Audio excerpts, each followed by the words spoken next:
Nageenyi faraarri waaqayyo bakka haala jirtan hundumaatti isiniif haa baay'atu. Akkam jirtu hordoftoota koo fayyaa keessanii ani nagaadha.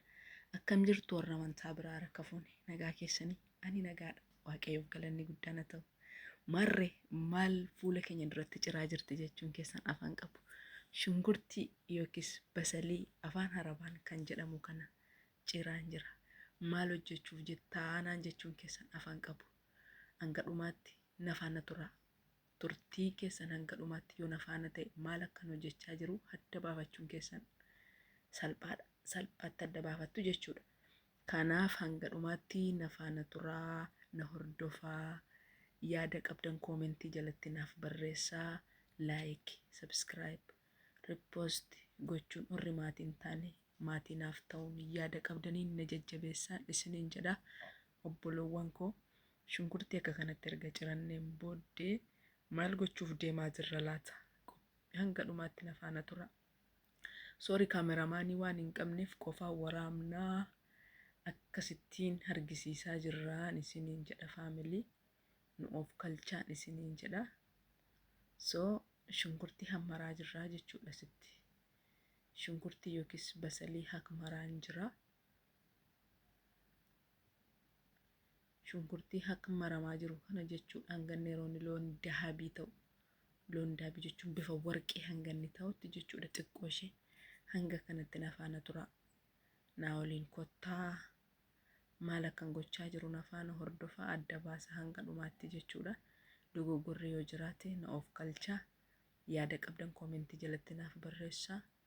Harkana guba waan ta'eef irraan buqqifadhaa kunoo shunkurtii ani hakmare kana fakkaata. Waaw baay'ee bareedaadha dhugaa. Shunkurtiin hakmare kana fakkaata jechuudha. Maal akkan hojjechuuf deemu kuni chikin biriyaanii jedhama maqaan isaa jechuudha. Ruuzii wajjin hojjetama. Amma garuu shunkurtiin hakmarachaa jira jechuudha. Shunkurtiin hakmaree yookiis xiqqoo ishee gara loonii daabii yookiis warqeetti akka inni dhufu xiqqoo ishee jechuudha.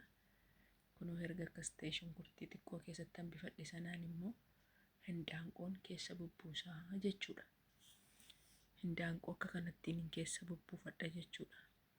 Maaliif ree shunkurtii hakmarame silaa faana za'itiin keessa jira. Hindaanqoo akkasitti gaafan keessa buusuun kaakuu hindaanqoo yookiis jidaadii jedhu arabiffaan mitiire. Eenyu jalaayyuu dhokatu namni wallaale hin jiru. Kunoo akka kanatti kollaahaan jira jechuudha.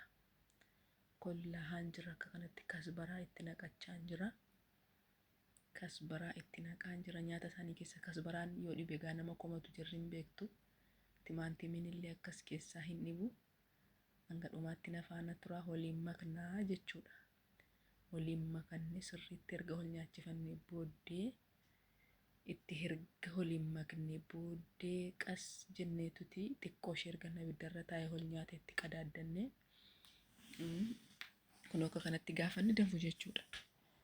Kaameraan qabnu nuuf kalchaa buhaaraatiin isaa kunooti inni itti namu jechuudha.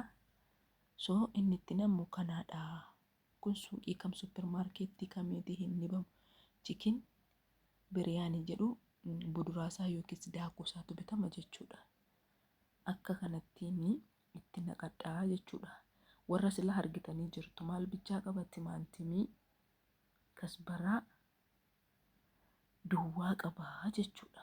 Maaliif inni namatti namni kun hunda bu'aaraatii qaba jechuudha. Hunda bu'aaraatii yookiis qimamiisa jennu Itoophiyaati. Hunda isaa qabaa jechuudha. Zayitiitti naqannama.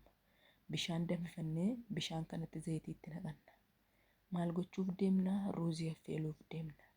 Kunoo akka kanatti girfaa, goronfollii, leemuna aswatii gurraacha jechuudha. Asitti illee kunoo kasbaraan hin hafu dhufee itti namaa jechuudha. Maaliif ree ruuzii gaafa affeelu hin urgeessa. Leemunii illee xiqqoo kan sasanaarra isa dhangala'aa kanatti cuunfanna xiqqoo ishee jechuudha. Akka kanattiin ashabootti naqannaa jechuudha. Nafaana turaa itti eebboon.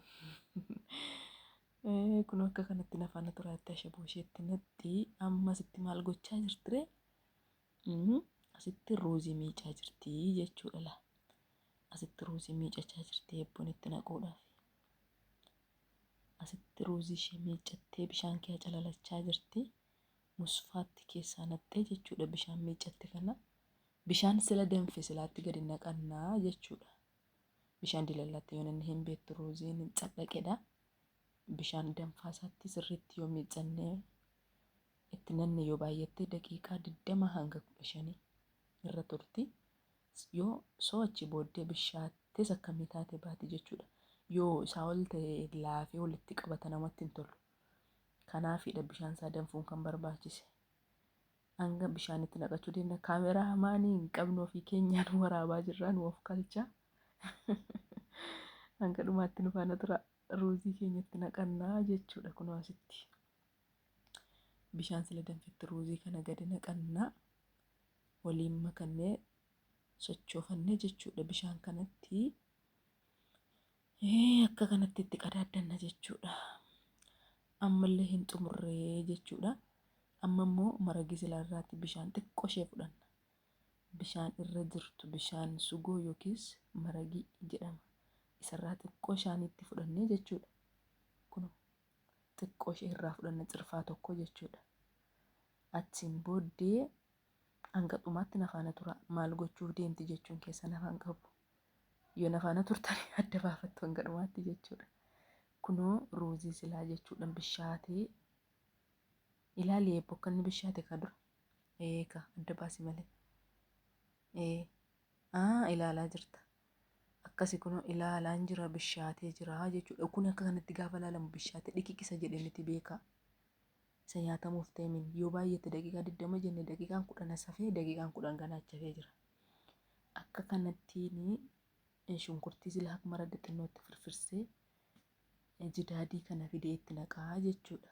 Isinii galee jidaadii kana xiqqoo ishee fideen itti naqa.